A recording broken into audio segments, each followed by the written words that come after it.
ఆలయానికి తూర్పు వైపు ఉన్న ముందు భాగంలో భూమి తీర్థానికి ఆలయానికి మధ్య భాగంలో ఈ విధంగా ఒక శిలా విగ్రహం మనకు కనిపిస్తుంది. ఈ శిలని కాజువెట్టి కళ్ళు అని పిలుస్తారు. లంచం తీసుకోవడానికి వేసే శిక్ష గురించి 1000 సంవత్సరాలకు పూర్వమే ఈ విధంగా సూచించిన శిలా విగ్రహమే అది. ఒకసారి చంబకసేరి ప్రదేశాన్ని ఈ గర్భగుడిలో మొదట మనకు అద్భుత నారాయణ పెరుమాళ్ దర్శనమిస్తారు. ఆ తర్వాత మనము అలాగే ప్రదక్షిణ చేసుకుని వెనుకకు వెళితే అక్కడ నరసింహస్వామి వారు దర్శనమిస్తారు. కంటికి ఉన్న కాటుక కరిగిపోవడం వల్ల ఆ దేవతలు తిరిగి దేవలోకానికి పోలేకుండా పోతారు. ఆ సమయంలో కొందరు పండితులు ఏకాదశి చేసిన వారు. హాయ్ హలో అందరికీ, ఎలా ఉన్నారు? అందరూ చాలా అద్భుతంగా ఉన్నారు కదా. మళ్ళీ నేను మీ విజయ్ విండోస్కి తిరిగి స్వాగతం. నిన్న మేము కొచ్చిన్కి వచ్చి కొచ్చిన్ నుండి 3 దివ్య దేశాలు తిరుమూజికుళ్ళం, తిరునావై మరియు తిరువిత్తువక్కోడు టెంపుల్స్ చూసుకొని రాత్రి చాలా లేట్ అయ్యింది. వచ్చి పడుకున్న తర్వాత మరుసటి రోజు ఉదయమే లేచి చూస్తే సూర్య భగవానుడు ఈ విధంగా మాకు దర్శనమిచ్చాడు. ఇప్పుడు మేము బయలుదేరి కొచ్చిన్కి 100 కిలోమీటర్ల దూరంలో ఉన్న చెంగనూరులో ఉన్న మిగిలిన 7 దివ్య దేశాలు చూడడానికి బయలుదేరుతూ ఉన్నాము. ఆలస్యం లేకుండా అందరము కలిసి దివ్య దేశాలు చూసేద్దాం రండి. Let's get into the video.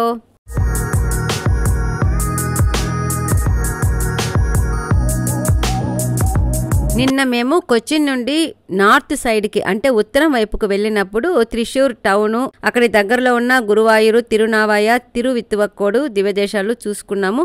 ఈ రోజు దివ్యదేశాలు కొచ్చిన్ నుండి దక్షిణం వైపుకి చెంగనెస్సేరి, చెంగనూరు అనే టౌన్స్కి దగ్గరగా ఉంటాయి. ఈ విధంగా కొచ్చిన్ నుండి చెంగనూరులో ఉండే 6 దివ్యదేశాలు చూసే క్రమంలో మనకు మొదటగా చెంగనెస్సేరి అనే టౌన్లో ఉన్న తిరుక్కడిత్తానం మహావిష్ణు టెంపుల్ వస్తుంది. ఇది కొచ్చిన్ నుండి దాదాపు 2 గంటల 15 నిమిషాలు పడుతుంది. దూరం అయితే 97 కిలోమీటర్లు ఉంటుంది. మనము నిన్న చూసిన తిరువిత్తువక్కోడు ఆలయంలో పంచ పాండవులు కలిసి ప్రతిష్ఠించిన 4 మూర్తులు ఉన్న విష్ణు ఆలయాన్ని సందర్శించాం కదా. అదే విధంగా ఈ చెంగనూరు చుట్టుపక్కల ప్రాంతాలలో పంచ పాండవులు కలిసి 5 ప్రదేశాలలో 5 మహావిష్ణు ఆలయాలను నిర్మించడం జరిగింది. ఈ 5 ఆలయాలు కూడా ఎంతో ప్రసిద్ధి పొందాయి. ఇప్పుడు మనము మొదటగా సందర్శిస్తున్న తిరుక్కడిత్తానం అద్భుత నారాయణ పెరుమాళ్ మహావిష్ణు ఆలయం కూడా పంచ పాండవులలోని సహదేవుడు నిర్మించి పూజించుకున్న ఆలయము. ఇక మనము ఇది అయిన తర్వాత ముందు చూసే ఆలయాలన్నీ కూడా పంచ పాండవులు నిర్మించిన మిగిలిన ఆలయాలే. ఇప్పుడు మనం చూస్తున్నదే దేవాలయము మొదటి ప్రాకారము. దీన్నే చుట్టాంబలం అని అంటారు అని తెలుసుకున్నాం కదా. ఈ ప్రాకారం దాటి లోపలికి వెళ్ళగానే మనకు చాలా ఖాళీ ప్రదేశము, ఆ తర్వాత నల్లాంబలం ఉన్న ప్రాకారం కనిపిస్తుంది. ఆ నల్లాంబలం దాటుకొని లోపలికి వెళితే మనకు ఈ విధంగా గుండ్రని ఆకారంలో ఉన్న గర్భగుడి దర్శనమిస్తుంది. ఈ గర్భగుడిలో మొదట మనకు అద్భుత నారాయణ పెరుమాళ్ దర్శనమిస్తారు. ఆ తర్వాత మనము అలాగే ప్రదక్షిణ చేసుకుని వెనుకకు వెళితే అక్కడ నరసింహస్వామి వారు దర్శనమిస్తారు.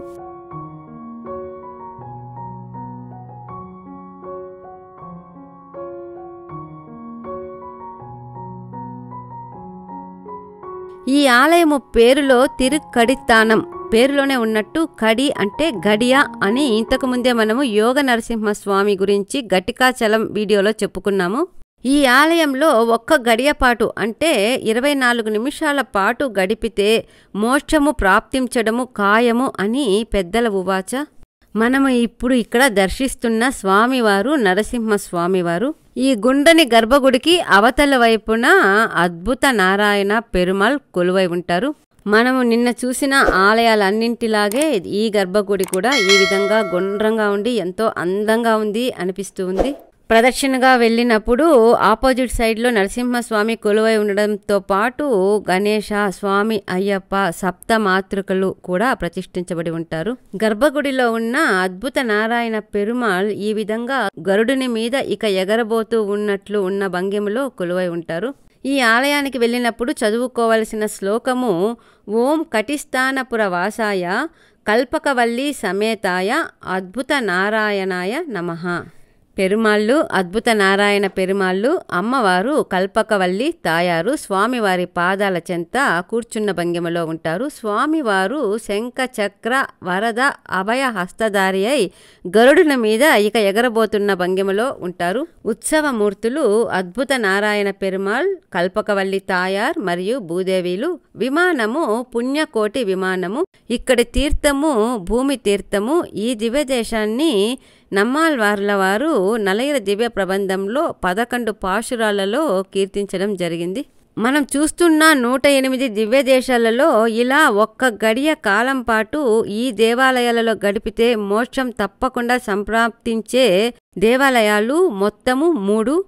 అవి ఘటికాచలంలో యోగ నరసింహస్వామి, దేవప్రయాగలో లక్ష్మీ నరసింహస్వామి, అలాగే ఇక్కడ ఈ ప్రదేశంలో ఉన్న నరసింహస్వామి ఆలయాలు.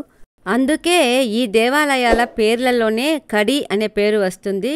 95వ దివ్యదేశము షోలింగరు తిరుక్కడిగై, అదేవిధంగా 102వ దివ్యదేశము దేవప్రయాగ కండుమెండ్రం కడినగర్ అని. ఇప్పుడు ఈ దేవస్థానం పేరు తిరుక్కడితానం. షోలింగర్ దేవప్రయాగ దివ్యదేశాలకు సంబంధించిన వీడియోలు కూడా మన ఛానల్లోనే చాలా వివరంగా ఉన్నాయి. ఇంట్రెస్ట్ ఉన్న వాళ్ళు తప్పకుండా చూడండి. గర్భగుడిలో అద్భుత నారాయణ పెరుమాళ్ని, ఆ తర్వాత వెనుక వైపున లక్ష్మీ నరసింహస్వామిని దర్శనం చేసుకున్న తర్వాత ఉత్తరం వైపున ఉన్న అమ్మవారి ఆలయం చూడ్డానికి బయలుదేరాము. అమ్మవారు భద్రకాళి. ఈమెనే ఇక్కడ తిరుమంతం కావు భగవతి అని పిలుస్తారు.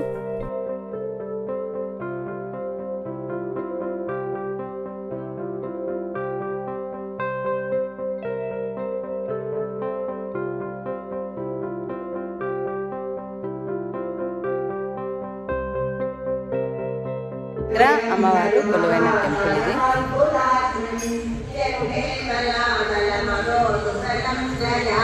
పెరుమాళ్ళు నరసింహస్వామి అమ్మవార్ల దర్శనాలు చాలా అద్భుతంగా అయ్యాయి కదా. ఇప్పుడు ఈ ఆలయానికి సంబంధించిన చరిత్ర పురాణాల గురించి తెలుసుకుందాము. క్రీస్తు శకము 537వ సంవత్సరంలోనే రచింపబడిన ఉన్ని నీలి సందేశం అనే రచన ద్వారా అప్పటికే ఈ ఆలయం ఎంతో ప్రసిద్ధి పొందిందని తెలుస్తూ ఉంది. పంచ పాండవులు ఈ ప్రదేశాలలో దేవాలయాలు నిర్మించారని చెప్పుకున్నాం కదా. పాండవులలో పెద్దవారైన 4 మంచి విష్ణుమూర్తి మూర్తులు లభించి వాళ్ళు దేవాలయాలు నిర్మించి పూజలు ప్రారంభించారు. అయితే అందరిలోకి చిన్నవాడైన సహదేవునికి మాత్రము సరి అయిన మూర్తి లభించక చాలా మదనపడసాగాడు. ఎన్ని సంవత్సరాలు వెతికినా భగవంతుని ప్రార్థించినా సరి అయిన మూర్తి దొరకకపోయేసరికి సహదేవుడు చాలా చింతాక్రాంతుడయ్యి చివరికి అగ్నికి ఆహుతవ్వాలని నిర్ణయించుకుంటాడు. ఇక అగ్నిలోకి దూకి ప్రాణత్యాగం చెయ్యాలి అన్న తరుణంలో అత్యంత అద్భుతకరమైన రీతిలో ఆ అగ్నిలో నుండి చతుర్బాహుడైన పెరుమాళ్ రూపము దర్శనమిచ్చింది. ఈ విధంగా అద్భుతమైన రీతిలో ఆవిర్భవించిన పెరుమాళ్ కాబట్టి ఆయనకు అద్భుత నారాయణ పెరుమాళ్ అని పేరు రావడం జరిగింది. ఈ ఆలయానికి పక్కనే ఉన్న ఒక మండపంలో నారాయణీయం పారాయణ శ్రావ్యంగా వినిపిస్తూ ఉంది. మేము వెళ్ళిన సమయానికే అక్కడి దేవాలయాల్లో భాగవత సప్తాహాలు నిర్వహిస్తూ ఉండడం చేత చాలా దేవాలయాల్లో ఈ విధంగా పారాయణాలు వినడం జరిగింది. మీరు కూడా వినేయండి.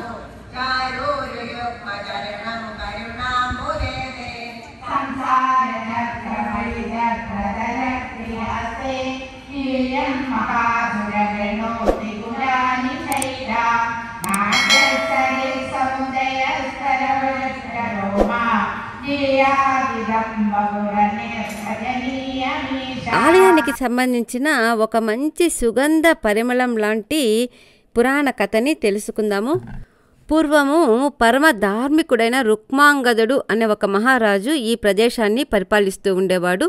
ఇతని కీర్తి ప్రతిష్టలు ఎంత వ్యాప్తి చెందాయంటే స్వర్గలోకంలో కూడా ఇతని గురించి మాట్లాడుకునేవారు. ఆ సమయంలో నారదుడు ఇతని గొప్పతనం తెలుసుకోవాలని భూలోకానికి ఈ ప్రదేశానికి వచ్చాడు.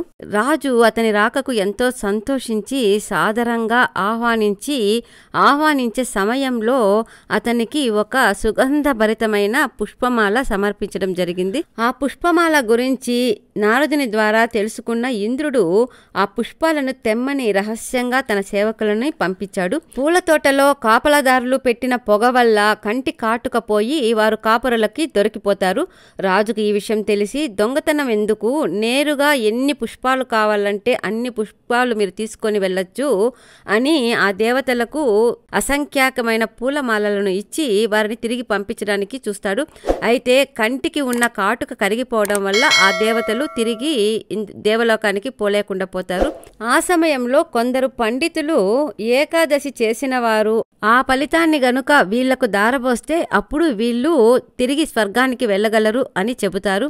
నగరమంతా వెతికితే ఒకే ఒక చాకలి స్త్రీ భర్త మీద కోపంతో ఏకాదశి నాడు తిండి మానేసి ఆ ఫలితాన్ని పొందుతుంది.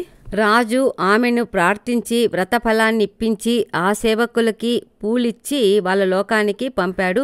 దాంతో ఏకాదశి వ్రత గొప్పదనాన్ని గుర్తించిన రాజు అప్పటి నుండి ఆ వ్రతాన్ని పాటించి అద్భుత నారాయణ పెరుమాళ్ అనుగ్రహానికి పాత్రుడవుతాడు. పాండవుల తండ్రి అయిన పాండురాజు చనిపోయిన ప్రదేశం కూడా ఇదే ప్రదేశంలో మాద్రి సహగమనం చేసినట్లు కూడా చెబుతారు. వారిద్దరికీ మోక్షం ప్రసాదించమని అద్భుత నారాయణ పెరుమాళ్ని సహదేవుడు ప్రార్థించి వారికి మోక్షాన్ని ప్రాప్తింపజేశాడని పురాణము. ఇక్కడ కనిపిస్తున్న శిలా విగ్రహం గురించి తర్వాత మాట్లాడుకుందాము. అక్కడ ఆలయానికి ముందున్న ప్రదేశంలో ఉన్న తీర్థమే భూమి తీర్థము. ఇదే ఆలయానికి సంబంధించిన పుష్కరిణి.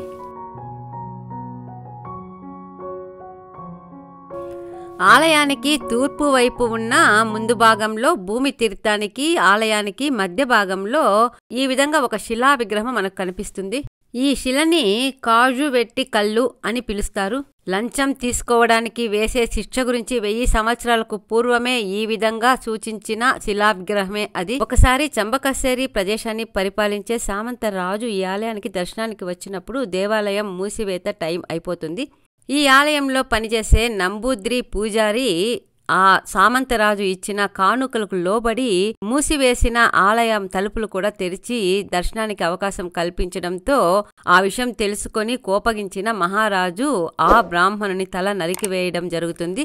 ఆలయం విషయంలో కానీ పెరుమాళ్ విషయంలో కానీ ఎటువంటి దోషం జరిగినా శిక్ష అంత కఠినంగా ఉంటుంది అని చెప్పడానికి గుర్తుగా ఈ విధంగా ఆ నంబూద్రి పూజారి శిలని ఒక స్తంభం పైన చెక్కడం జరిగింది. పెరుమాళ్ విషయంలో పొరపాటు చేసిన చంబకసేరి సామంత రాజు కూడా తెలియని జబ్బు వచ్చి అకస్మాత్తుగా మరణించినట్లుగా చెబుతారు. ఈ ఆలయంలో మేము ఒక్క గడియ కాలం కంటే కూడా చాలాసేపు ఉన్నాము. మోక్షం సంగతి ఏమో కని అద్భుత నారాయణ పెరుమాళ్ని దర్శించిన అద్భుతమైన అనుభూతిని మాత్రము తప్పకుండా పొందగలిగాము. ఇవండి పాండవులలో అతి చిన్నవాడైన సహదేవుడు ప్రతిష్ఠించి పూజించిన తిరుక్కడితానం దివ్యదేశం ఆలయ విశేషాలు. ఈ వీడియో మీకందరికీ నచ్చిందని ఆశిస్తూ ఉన్నాను. తొందరలో ఇంకో మంచి వీడియోతో మళ్ళీ కలుద్దాం. అంతవరకు సెలవు. ఇంతవరకు విజ్జి విండోస్ని సబ్స్క్రైబ్ చేసుకోకుండా తప్పకుండా సబ్స్క్రైబ్ చేసుకోండి. పక్కనే ఉన్న బెల్ ఐకాన్ మర్చిపోకుండా ప్రెస్ చేయండి. ఈ వీడియో కనుక మీకు నచ్చి ఉంటే లైక్ చేయడం అస్సలు మర్చిపోవద్దు. Thank you very much. Bye bye.